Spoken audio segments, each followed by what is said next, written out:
Welcome, Didi.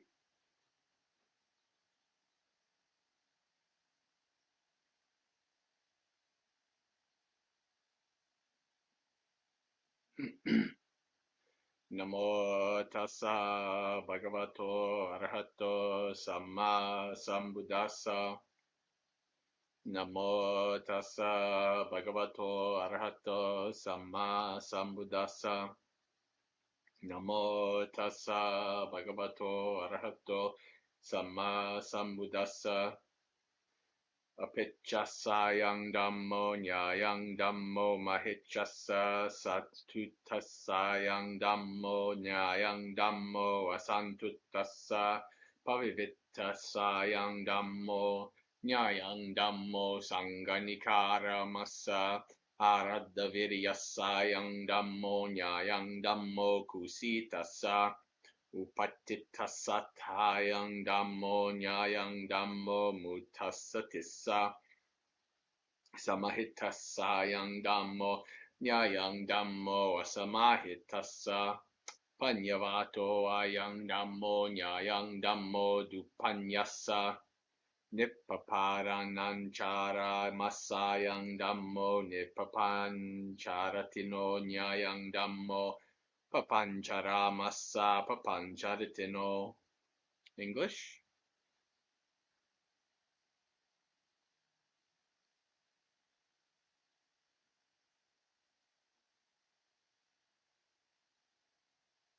Eight great noble thoughts. This Dhamma is for reducing desire, not for increasing desire. This Dhamma is for increasing contentment, not for increasing discontentment. This Dhamma is for cultivating seclusion, not for becoming sociable. This Dhamma is for becoming energetic, not for becoming lazy. This Dhamma is for developing mindfulness, not for developing unmindfulness. This Dhamma is for developing composure, not for making restlessness. This Dhamma is for increasing wisdom, not decreasing wisdom. This Dhamma is for delighting in freedom from impediments, not for delighting in impediments. All right.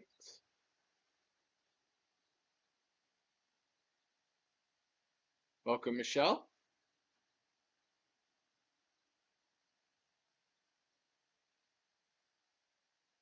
We'll get started with our meditation in a couple minutes.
Welcome to those who are joining.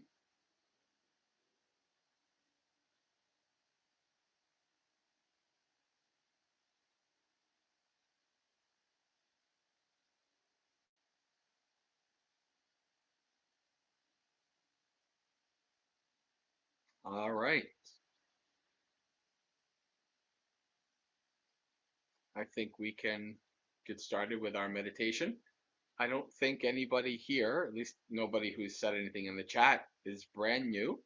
So, hello, Lorraine. Welcome. So I think we can just do another silent meditation. We'll meditate together with each other in silence. Meditate as you will.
Slowly open your eyes, becoming aware of the room around you, your body's position in it, reflecting on the state of your mind before and after the meditation, and contemplating any experiences that stood out. Welcome to Rick and Jay and Sergey and Gregory who joined us, whoever still might be here.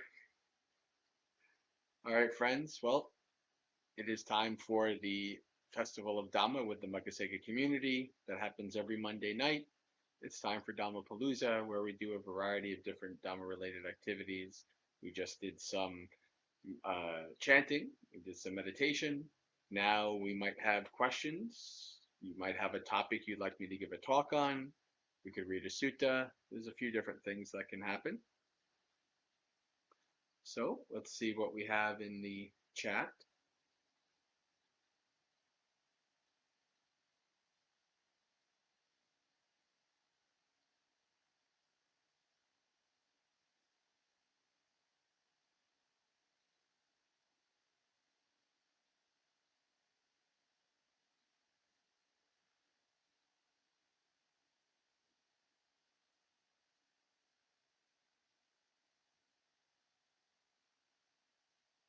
We are only about 9 away from breaking 3,000 subscribers on the channel. That'll be coming soon.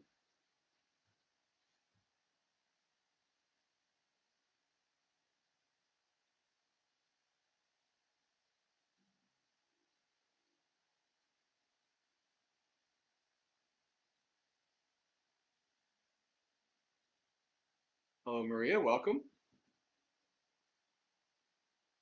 All right, let's read some sutta.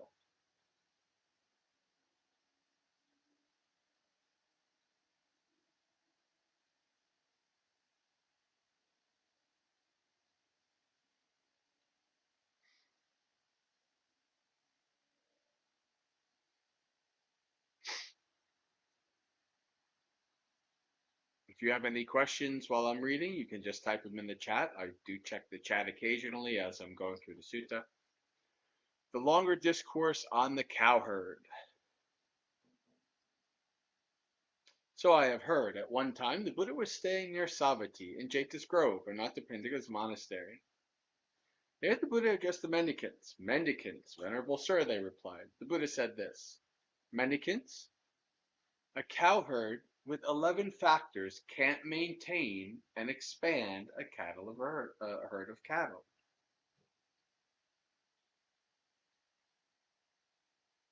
Yeah, actually, I think this sounds very familiar to, well, the what we're reading in Sutta Monday, but I don't think it's the exact thing. What 11?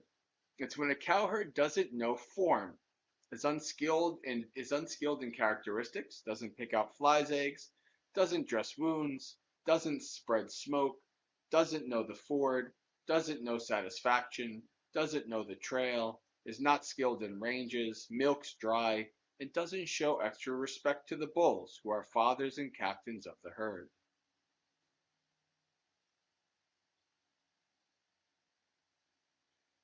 A cowherd with these 11 factors can't maintain and expand a herd of cattle. In the same way, a mendicant with 11 qualities can achieve growth, improvement, or maturity in this teaching and training. What 11? It's when a mendicant doesn't know form, is unskilled in characteristics, doesn't pick out flies' eggs, doesn't dress wounds, doesn't spread smoke, doesn't know the ford, doesn't know satisfaction, doesn't know the trail, is not skilled in ranges, milks dry, and doesn't show extra respect to senior mendicants of long standing, long gone forth, fathers and leaders of the Sangha. So we have the simile put forth, and now the Buddha is going to explain the simile. And how does a mendicant not know form? It's when a mendicant doesn't truly understand that all form is the four principal states, or derived from the four principal states. So earth, air, wind, fire, right? The dhatus. That's how a mendicant doesn't know form. And how is a mendicant not skilled in characteristics? It's when a mendicant doesn't understand that a fool is characterized by their deeds, and that a astute person is characterized by their deeds. That's how a mendicant isn't skilled in characteristics. And how does a mendicant not pick out flies' eggs? It's when a mendicant tolerates a sensual, malicious, or cruel thought that has arisen. They tolerate any bad, unskillful qualities that have arisen. They don't give them up. They get rid of them, eliminate them, and obliterate them. And that's kind of actually an interesting simile because we have, the fly's eggs are obviously going to create more flies. It's like, so they're, you know, putting eggs into the skin of the beast, which is going to cause irritation, which is going to cause more suffering. So instead of picking out that unskillfulness, they just tolerate them. They let them be there. That's how a mendicant doesn't pick out flies' eggs. And how does a mendicant not dress wounds? When a mendicant sees a sight with their eyes, they get caught up in the features and details. Since the faculty of sight is left unrestrained, bad and unskillful qualities of covetousness and displeasure become overwhelming. They don't practice restraint, they don't protect the faculty of sight, and they don't achieve its restraint. When they hear a sound with their ears, smell an odor with their nose, taste a flavor with their tongue, feel a touch with their body, know an idea with their mind, they get caught up in the features and details. Since the faculty of the mind is left unrestrained, bad unskillful qualities of covetousness and displeasure become overwhelming. They don't practice restraint, they don't protect the faculty of the mind, and they don't achieve its restraint.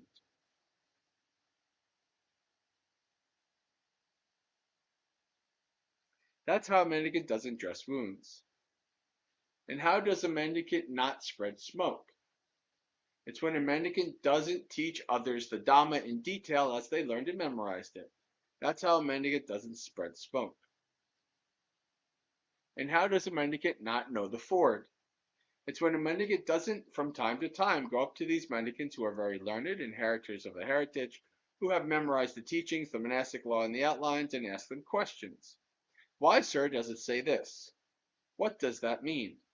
Those venerables don't reveal that what is hidden, clarify what is unclear, and dispel doubts regarding many doubtful matters.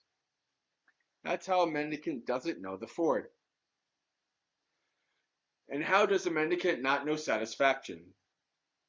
It's when a mendicant, when the teaching and training proclaimed by the realized one are being taught, finds no inspiration in the meaning and teaching, and finds no joy connected with the teaching. That's how a mendicant doesn't know satisfaction. And how does a mendicant not know the trail? It's when a mendicant doesn't truly understand the Noble Eightfold Path. That's how a mendicant doesn't know the trail. And how is a mendicant not skilled in ranges?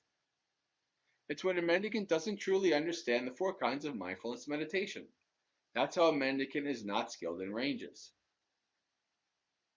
And how does a mendicant milk dry?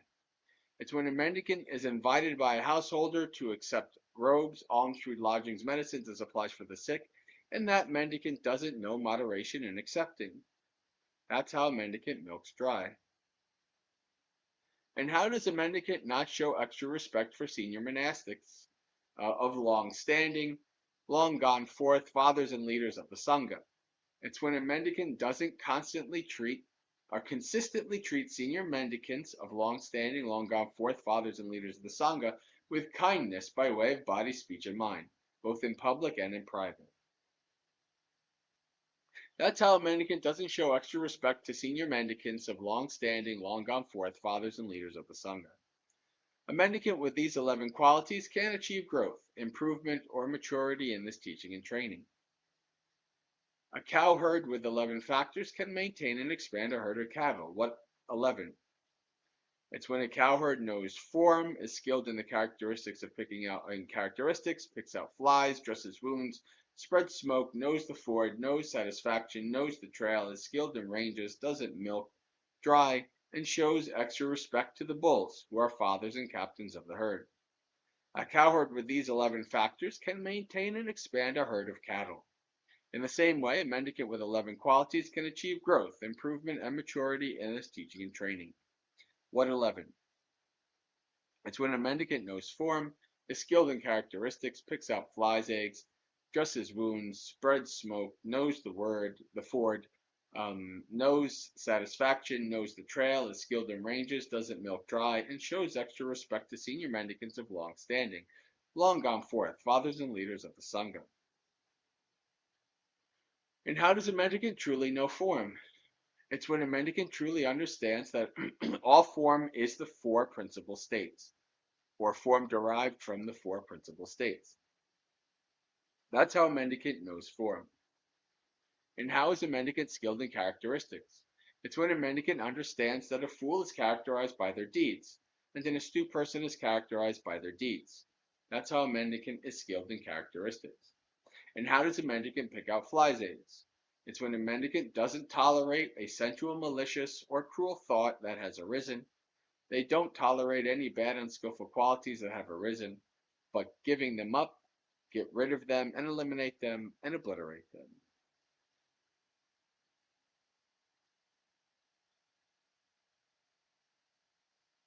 That's how a mendicant picks out flies' eggs.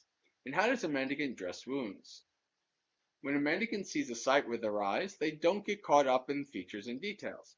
If the faculty of sight were left unrestrained, bad unskillful qualities of covetousness and displeasure would become overwhelming.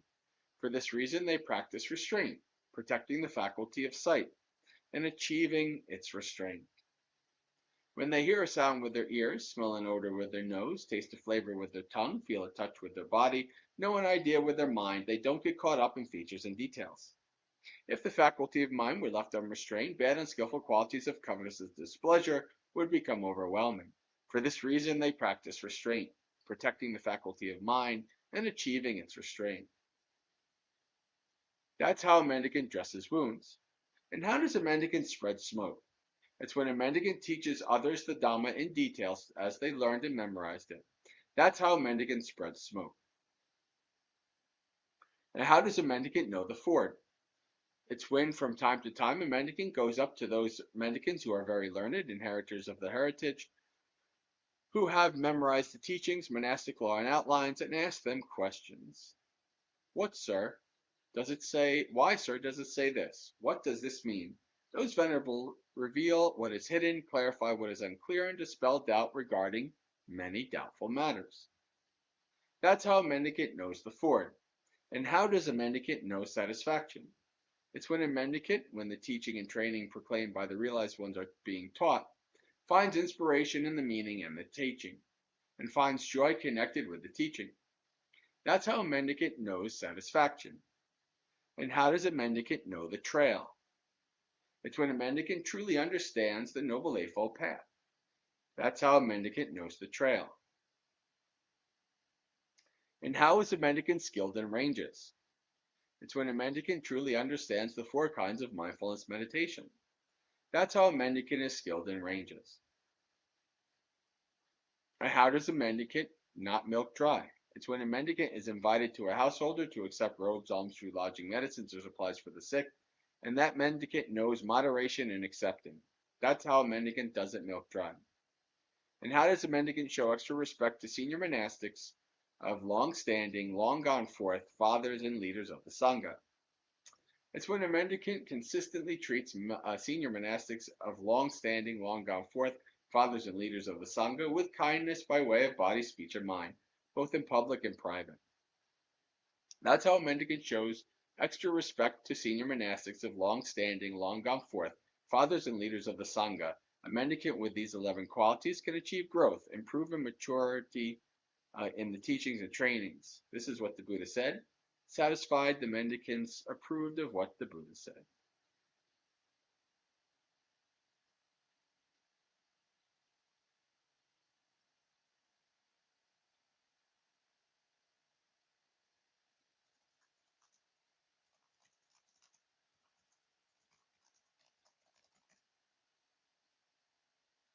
All right.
Hello, Soma. Welcome.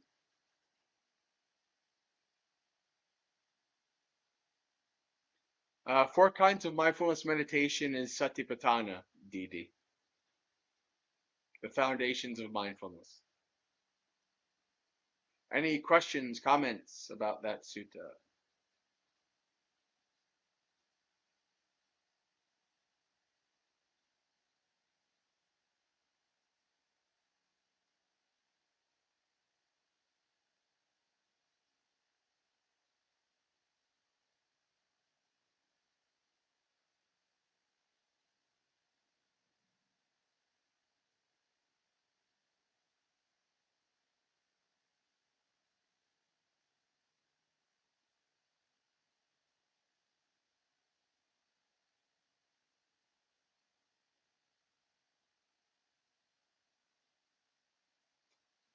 Right.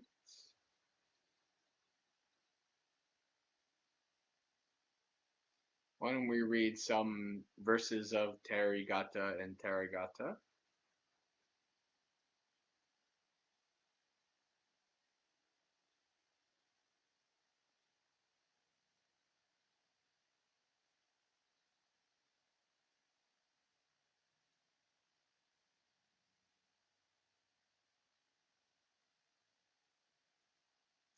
Didi, I mentioned the four principal states. This is the four aspects of form: earth, wind, water, and fire,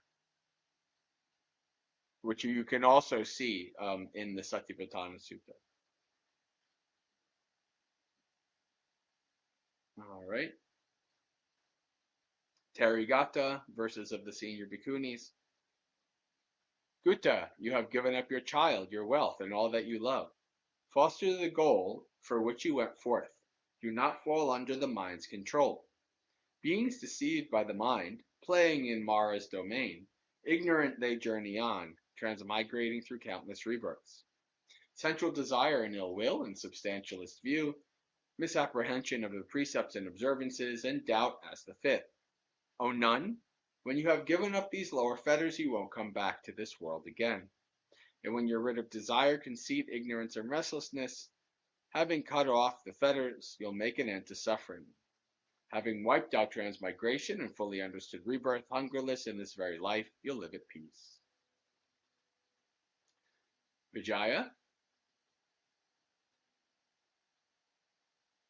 4 or 5 times I left my dwelling. I had failed to find peace of heart or any control over my mind. I approached the nun and politely questioned her. She taught me the Dhamma, the elements. There's your elements. It's the four elements: earth, air, wind, and fire, and the sense fields. The Four Noble Truths, the faculties and the powers, the awakening factors, and the Eightfold Path for the attainment of the highest goal. After hearing her words, I did her bidding. In the first watch of the night, I recollected my past lives. In the middle watch of the night, I purified my clairvoyance. In the last watch of the night, I shattered the mass of darkness. I then meditated, pervading my body with rapture and bliss. On the seventh day, I stretched out my feet, having shattered the mass of darkness. Uttara second.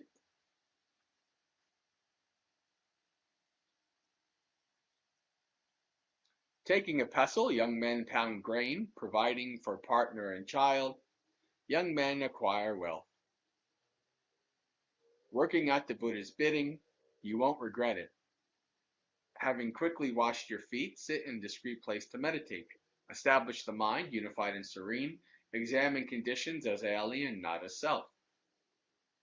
After hearing her words, the instructions of Patachara, I washed my feet and retired to a discreet place. In the first watch of the night, I recollected my past lives. In the middle watch of the night, I purified my clairvoyance. In the last watch of the night, I shattered the mass of darkness. I rose up, master of the three knowledges. Your bidding has been done. I shall abide honoring you as the 30 gods honor Saka. Undefeated in battle, master of the three knowledges, I am free from defilements. Chala.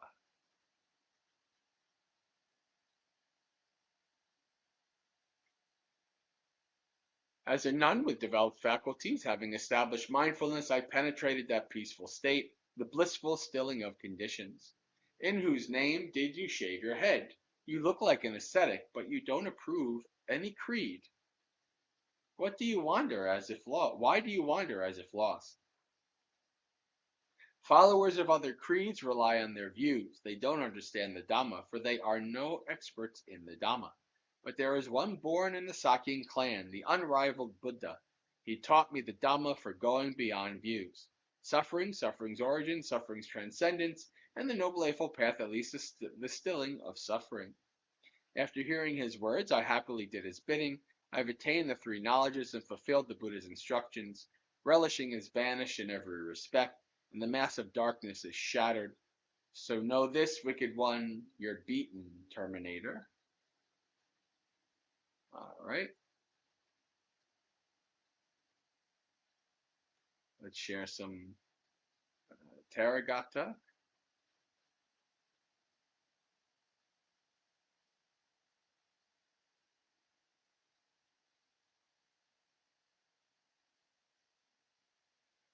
Pavitta. The aggregates are seen as they truly are. All rebirths are shattered. Transmigration through births is finished. Now there will be no more future lives.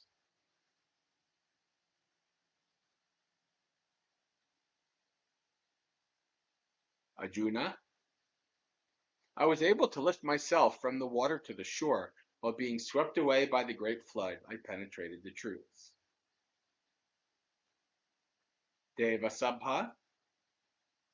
I've crossed the bogs, I've avoided the chasms, I've freed from floods and ties, and I've wiped out all conceit. Samidatta.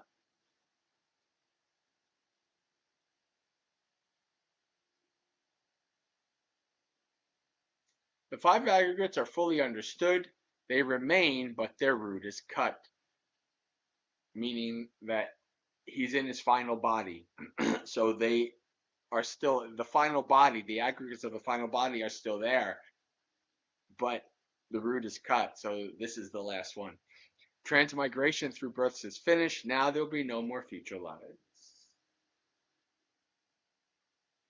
Paripunnaka. What I consume today is considered better than delicious grain of 100 flavors. The Dhamma taught by the Buddha, Gautama of infinite vision. Vijaya. Sounds familiar. Didn't we just do a Vijaya? We did with the Bhikkhunis. Vijaya and Vijaya. Masculine, feminine. One whose defilements have ended, who's not attached to food, whose range is the liberation of the signless and the empty, their track is hard to trace, like birds in the sky. Erica. Sensual pleasures of suffering, Erica, or sensual pleasures are suffering, Erica. Sensual pleasures aren't happiness, Erica. One who enjoys sensual pleasures enjoys suffering, Erica. One who doesn't enjoy sensual pleasures doesn't enjoy suffering, Erica. And this sounds like me talking to myself for the last 20 years. Right? Reminding yourself, the Dhamma is good. Remember, don't fall for these traps. How many times have you fallen for Mara's traps? Even if I get the littlest, which I almost never do, but even the littlest, tiniest bit of inkling of maybe you should disrobe. I just remember my lay life and everything I went through. It's like, yeah, no, awakening for me. This is good. This is like reminding, right? These are suffering, etc. All right.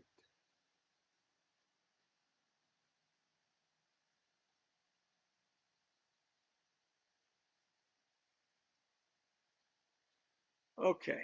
So, well, are there any questions or anything to go over?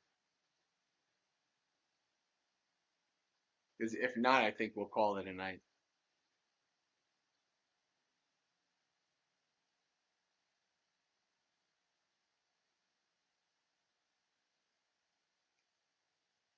I think this is good. So, okay.